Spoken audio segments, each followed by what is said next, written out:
എന്റെ ആരാധന കുറയുകില്ല, എന്റെ ആനന്ദം മാറിപ്പോകില്ല. എന്റെ ആരാധന കുറയുകില്ല, എന്റെ ആനന്ദം മാറിപ്പോകില്ല. എന്റെ ആരാധന കുറയുകില്ല, എന്റെ ആനന്ദം മാറിപ്പോകില്ല. എന്റെ ആരാധന കുറയുകില്ല, എന്റെ ആനന്ദം മാറിപ്പോകില്ല. ശക്തമായ കൊടുങ്കാറ്റടിച്ചാലും പ്രതികൂലം കഠിനമായി തീർന്നാലും, ശക്തമായ കൊടുങ്കാറ്റടിച്ചാലും പ്രതികൂലം കഠിനമായി തീർന്നാലും, തിരമാല ഉയർന്നാലും വെള്ളമെന്റെ പ്രാണനോളം എത്തിയാലും, തിരമാല ഉയർന്നാലും വെള്ളമെന്റെ പ്രാണനോളം എത്തിയാലും, എന്റെ ആരാധന കുറയുകില്ല, എന്റെ ആനന്ദം മാറിപ്പോകില്ല. എന്റെ ആരാധന കുറയുകില്ല, എന്റെ ആനന്ദം മാറിപ്പോകില്ല.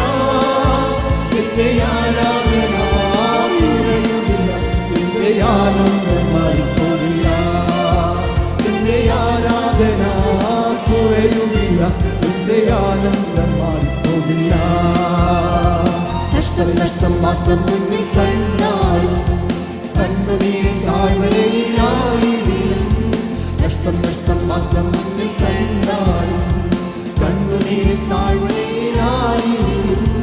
ദുഃഖം കൊണ്ടു കണ്ണുകൾ കുഴിഞ്ഞാലും ഏറ്റം ശീതന തീർന്നാലും, ദുഃഖം കൊണ്ടു കണ്ണുകൾ കുഴിഞ്ഞാലും ഏറ്റം ശീതന തീർന്നാലും, എന്റെ ആരാധന കുറയുകില്ല, എന്റെ ആനന്ദം മാറിപ്പോകില്ല. എന്റെ ആരാധന കുറയുകില്ല, എന്റെ ആനന്ദം മാറിപ്പോകില്ല. എന്റെ ആരാധന കുറയുകില്ല, എന്റെ ആനന്ദം മാറിപ്പോകില്ല. എന്റെ ആരാധന കുറയുകില്ല, എന്റെ ആനന്ദം മാറിപ്പോകില്ല. താണുവീഴുത്തേ ആരാധിക്കും, ആകുലം മറന്നു ഞാൻ സ്തുതിച്ചിടും.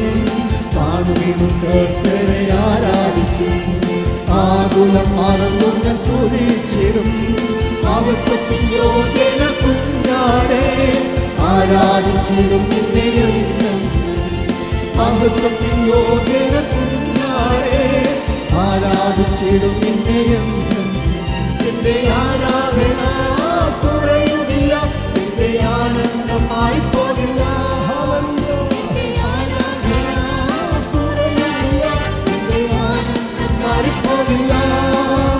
എന്റെ ആരാധന കുറയുകില്ല, എന്റെ ആനന്ദം മാറിപ്പോകില്ല. എന്റെ ആരാധന കുറയുകില്ല, എന്റെ ആനന്ദം മാറിപ്പോകില്ല. സങ്കീർത്തനങ്ങൾ 37-3 വാക്യം. യഹോവയിൽ ആശ്രയിച്ച് നന്മ ചെയ്യുക, ദേശത്ത് പാർത്ത് വിശ്വസ്തത ആചരിക്കുക. ജീവവചനത്തിന്റെ പ്രഭാത ധ്യാന ചിന്തയിലേക്ക് എല്ലാ പ്രിയപ്പെട്ടവർക്കും സ്വാഗതം. ദൈവം കൂടെയുണ്ടെന്ന് തെളിയിക്കുന്ന വിശ്വസ്തത എന്ന വിഷയമാണ് നാം ഒരുമിച്ച് ചിന്തിക്കുവാൻ താല്പര്യപ്പെടുന്നത്. കുടപ്രഭുകളെ, സുഖകാലത്തിലും ദുഃഖവേളകളിലും ഒരു ദൈവ പൈതൽ ദൈവത്തിൽ തന്നെ ആശ്രയം വയ്ക്കുകയും നന്മ ചെയ്യുന്നതിൽ ശ്രദ്ധയുള്ളവരായി തീരുകയും ചെയ്യണം. ദൈവം കൊണ്ടുവന്ന് പാർപ്പിച്ചിരിക്കുന്ന ദേശത്ത് എന്നും വിശ്വസ്തരായിരിക്കുകയും ദൈവാശ്രയത്തിൽ കാൽച്ചുവടുകൾ ഉറപ്പിച്ച് പാർക്കുകയും ചെയ്യുക എന്നത് ദൈവത്തെ മഹത്വപ്പെടുത്തിക്കൊണ്ടിരിക്കുന്ന ആരാധനയാണ് എന്ന് മറന്നു പോകരുത്. അപ്രകാരം ദൈവത്തെ മഹത്വപ്പെടുത്തുന്ന ആരാധന അർപ്പിക്കുന്നവർക്ക് തങ്ങളുടെ പ്രതികൂല വേളകളിൽ ദൈവത്തിന്റെ ഇടപെടലുകൾ അനുഭവിച്ചറിയുവാൻ ഇടയാകും. വിശ്വസ്തരായിരിക്കുന്നവരുടെ ജീവിതത്തിലും പ്രിയരെ പ്രശ്നങ്ങളും പ്രതികൂലങ്ങളും ഒക്കെ കടന്നു വരും. അപ്പോഴും വിശ്വസ്തത ആചരിക്കുക എന്ന ദൈവിക പ്രമാണം മുറുകെ പിടിക്കുന്നവർക്ക് ദൈവത്തെ ആത്മാർത്ഥമായി ആരാധിക്കുവാൻ കഴിയും. ദൈവത്തോടും പാർക്കുന്ന ദേശത്തോടും വിശ്വസ്തത ആചരിക്കുന്ന ഭക്തൻ യഹോവയാൽ അനുഗ്രഹിക്കപ്പെട്ടവൻ തന്നെയാണെന്ന് ദൈവത്തിന്റെ വചനം പറയുന്നു. അവന്റെ ജീവിതത്തിൽ ക്ഷാമകാലം നേരിട്ടാലും അവനോടുള്ള ഒരു ദൈവിക ഇടപെടൽ എപ്പോഴും ഉണ്ടായിരിക്കും.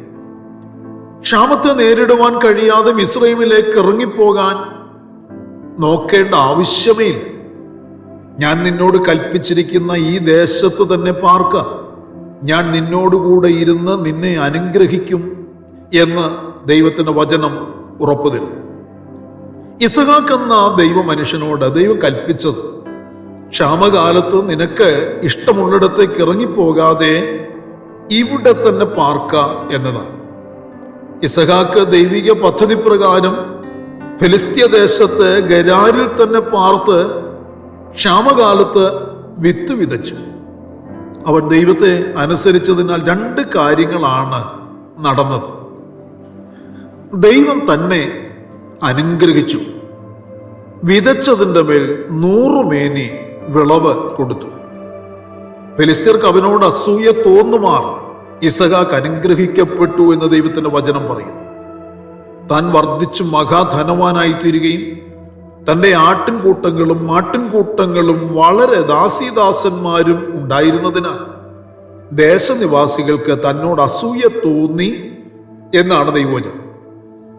ആ ദേശത്തിന്റെ അധികാരിയായ അബീമേലെക്ക് ഇസഹാക്കിനോട് പറഞ്ഞത്, നീ ഞങ്ങളെക്കാൾ ഏറ്റവും ബലവാനാകൊണ്ട് ഞങ്ങളെ വിട്ടുപോക എന്നാണ്. ഇസഹാക്കിന്റെ വിശ്വസ്തത നിമിത്തം താൻ അനുഗ്രഹിക്കപ്പെടുകയും ആ ദേശത്ത് നിന്ന് ആട്ടിപ്പായിക്കപ്പെടുകയുമാണ് ചെയ്തത്. ആ ദേശത്ത് പാർത്ത് വിശ്വസ്തത ആചരിക്കുമ്പോഴും തൻ്റെ ജീവകാലത്ത് ഇസഹാക്ക് എന്ന പിതാവ് നേരിട്ട പരിശോധനകൾ പലവിധമുള്ളതായിരുന്നു. പ്രാണനിലുള്ള ഭയം, ഒറ്റപ്പെടുത്തുന്ന സാഹചര്യങ്ങൾ, അസൂയ, ദേശത്തു നിന്നും പുറത്താക്കൽ, ദേശാധിപതിയുടെ എതിർപ്പ്, അന്യ ഇടയന്മാരുടെ ഭീഷണി, ഉപദ്രവം, ഇപ്രകാരം വിവിധ നിലയിലുള്ള പ്രതികൂലങ്ങളും പ്രശ്നങ്ങളും നേരിടേണ്ടി വന്നപ്പോഴും തൻ്റെ വിശ്വസ്തതയ്ക്കും ഭയഭക്തിക്കും ഒരു കുറവും വരുവാൻ ആ ഭക്തൻ അനുവദിച്ചില്ല. അപ്പോഴും ദൈവം ഏറ്റവും സമീപസ്ഥനായി, ഏറ്റവും വിശ്വസ്തനായി തൻ്റെ കൂടെ ഉണ്ടായിരുന്നു. ദൈവം തൻ്റെ കൂടെ ഉണ്ടായിരുന്നെങ്കിലും അതുവരെ ദൈവിക പ്രത്യക്ഷത അനുഭവിച്ചിരുന്നില്ല. എന്നാൽ തന്നോട് വിശ്വസ്തനായിരുന്ന ഇസഹാക്കിന് ദൈവം പ്രത്യക്ഷനായി. തൻ്റെ ജീവിതകാലത്ത് താൻ പാർത്തിരുന്ന ദേശത്ത് ഒന്നുകൂടി വെളിപ്പെടുത്തി. ദൈവം തന്നോടുകൂടെയുണ്ടെന്നും ദൈവിക പ്രത്യക്ഷത തനിക്കുണ്ടെന്നും ദേശാധിപതിയും ദേശനിവാസികളും തിരിച്ചറിയുവാൻ ഇടയാക്കി തീർത്തു. പ്രിയരെ, ദൈവം കൂടെ ഇരിക്കുന്നവനെ ദേശം ഭയപ്പെടുവാനിടയാകും. ദൈവിക പ്രത്യക്ഷത ലഭിച്ചവനെ ഭരണാധിപന്മാർ ഭയപ്പെടും. ദേശത്തു നിന്ന് പുറത്താക്കപ്പെട്ടവൻ പുറത്താക്കിയവരിൽ കൂടി ആദരിക്കപ്പെടും. ഭക്തനെ, നീ പരിശോധിക്കപ്പെടുമ്പോൾ, വിശ്വാസിയെ, നീ പരിശോധിക്കപ്പെടുമ്പോൾ, നീ പുറത്താക്കപ്പെടുമ്പോൾ, നീ ഞെരുക്കപ്പെടുമ്പോൾ നിന്റെ വിശ്വസ്തതയിൽ മുറുകെ പിടിക്കുക. നിനക്കുള്ള ആദരവ് നിന്റെ പുറകെ വരുന്നുണ്ട്. പുറത്താക്കപ്പെട്ടവനെ തേടി അവനുമായി സന്ധി ചെയ്യുവാൻ പുറത്താക്കിയവർ തേടി വന്നു. അബീമേലെക്കും ദേശപ്രഭുക്കന്മാരും ഇസഹാക്കിനടുക്കൽ വന്നുകൂടി. നിങ്ങൾ എന്തിന് എൻ്റെ അടുക്കൽ വരുന്നു? നിങ്ങൾ എന്നെ ദ്വേഷിച്ചു, നിങ്ങളുടെ ഇടയിൽ നിന്ന് അയച്ചു കളഞ്ഞുവല്ലോ എന്ന് പറഞ്ഞു. അതിനവർ, യഹോവ നിന്നോടുകൂടെയുണ്ട് എന്ന് ഞങ്ങൾ സ്പഷ്ടമായി കണ്ടു. അതുകൊണ്ട് നമുക്ക് തമ്മിൽ, ഞങ്ങൾക്കും നിനക്കും തമ്മിൽ ഒരു സത്യബന്ധമുണ്ടായിരിക്കണം. ഉൽപ്പത്തി പുസ്തകം 26-ാം അധ്യായത്തിൽ ഈ ഭാഗങ്ങൾ വ്യക്തമായി അങ്ങനെയാണ് രേഖപ്പെടുത്തി വച്ചിരിക്കുന്നത്. പ്രിയരെ, നാം നേരിടുന്ന ചില പരിശോധനകൾ നാം ആരെന്ന് ദേശത്ത് വെളിപ്പെടുത്തേണ്ടതിന് വേണ്ടിയുള്ളതാണ് എന്ന് മറന്നു പോകരുത്.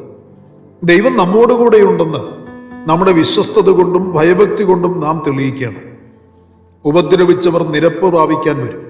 പരിഹസിച്ചവർ മാനിക്കുവാനിടയാകും. ആട്ടിക്കളഞ്ഞവർ ചേർത്തുകൊള്ളുവാനിടയാകും.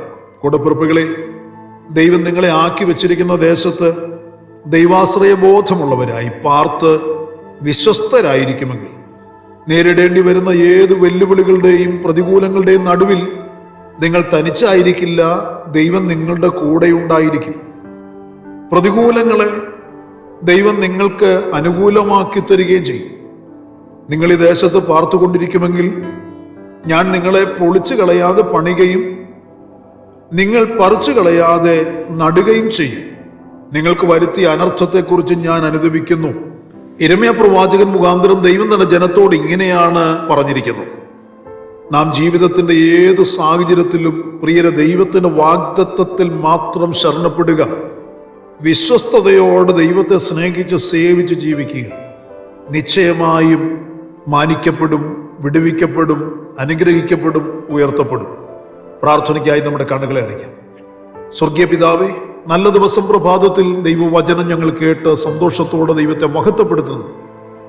ദൈവം ഞങ്ങളുടെ കൂടെയുണ്ടെന്ന് മറ്റുള്ളവരുടെ മുൻപാകെ, ദേശനിവാസികളുടെ മുൻപാകെ തെളിയിക്കുന്ന വിശ്വസ്തത പുലർത്തുവാൻ ഞങ്ങളെ കർത്താവ് വചനത്താൽ ആഹ്വാനം ചെയ്തിരിക്കുന്നതിനാൽ ഞങ്ങൾ വിശ്വസ്തത പുലർത്തി ദൈവത്തെ മഹത്വപ്പെടുത്തുവാൻ, കർത്താവെ ഞങ്ങളുടെ കൂടെ ദൈവമുണ്ടെന്ന്, ഞങ്ങളെ ദൈവം ആക്കി വച്ചിരിക്കുന്നുവെന്ന് അനേകർ അത് കണ്ട് ജീവനുള്ള ദൈവത്തിന്റെ മുഖം അന്വേഷിക്കുവാൻ ഇടയാക്കുമാറാകണമേ.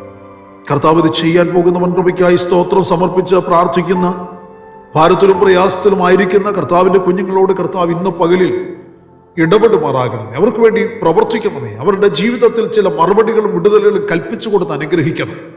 കർത്താവിന്റെ നാമത്തെ ഉയർത്തുവാൻ എല്ലാവരെയും പ്രാപ്തരാക്കി തീർക്കണമേ എന്ന് പ്രാർത്ഥിക്കുന്നു. ഞങ്ങളുടെ പ്രാർത്ഥന അപ്പച്ച ശ്രദ്ധ വെച്ച് കേൾക്കുന്നതിനായി സ്തോത്രം. മഹത്വം അങ്ങയ്ക്ക്. സകലത ഞങ്ങൾക്ക് വേണ്ടി ജീവൻ തന്ന യേശു കർത്താവിന്റെ ധന്യമായ നാമത്തിൽ താഴ്മയോടെ അപേക്ഷിക്കുന്നു. ദയ തോന്നി കേൾക്കുമാറാകണമേ. ആമേൻ. പ്രിയ വചനങ്ങളാൽ പരിശുദ്ധനായ കർത്താവ് എല്ലാവരെയും അനുഗ്രഹിക്കട്ടെ. കർത്താവിന്റെ വരവെടുത്തിരിക്കുന്നതിനാൽ അവന്റെ വരവിലൂടെ നമുക്ക് ഒരുങ്ങി കാത്തിരിക്കാം. മാറാനാഥ.